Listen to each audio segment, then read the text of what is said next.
Trayvon, and as the judge said in his ruling, that he is the minor here.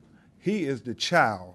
He made that quite clear in his ruling about the bond of George Zimmerman. And we must always remember that Trayvon was a teenager, considered a minor, and that he was somebody. He was somebody's baby. He was Sabrina Fulton's baby. It won't bring Trayvon back, but hopefully these type of conferences will prevent another Trayvon Martin incident.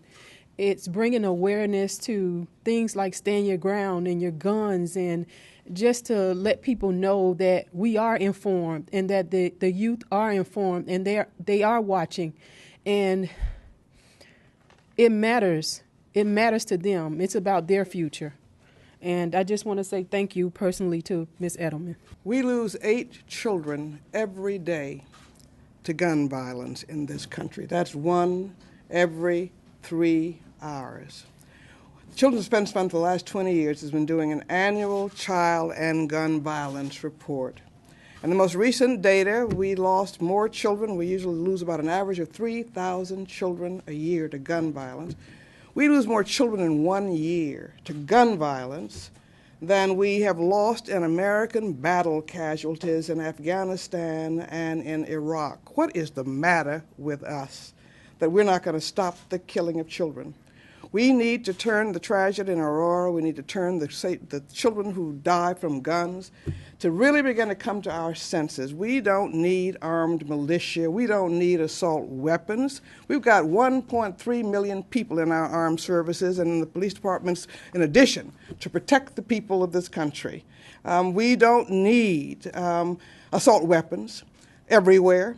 And what a difference a gun makes. How many people, if we didn't have assault weapons and didn't have these Glocks, would have been killed in Aurora? How much longer is it going to take us to stand up and to have sensible gun control?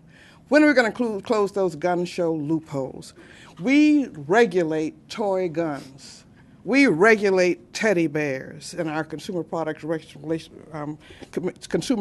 Commission. We do not regulate guns that kill tens of thousands of people in America every year and 3,000 children in this country every year. What is it going to take for us to stand up and to deal with these stop and frisk laws, to begin to make the streets safe for our children, to take guns out of the hands of our children, out of people who kill our children? And so I just hope that these will not just be new hollow times.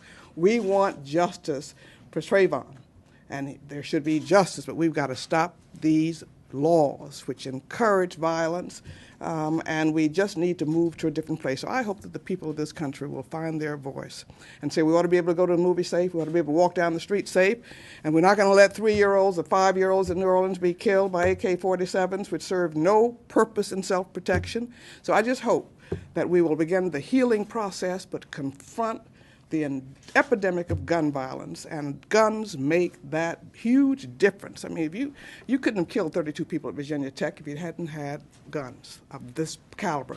So we need to deal with it, and I hope that the good folk will begin to speak up and not have the NRA take and set our policies in this country. Our children need safety, our citizens need safety, all of us, and none of us are safe as long as there are all of these millions, hundreds of millions of guns in place. So I hope they'll have sensible gun control.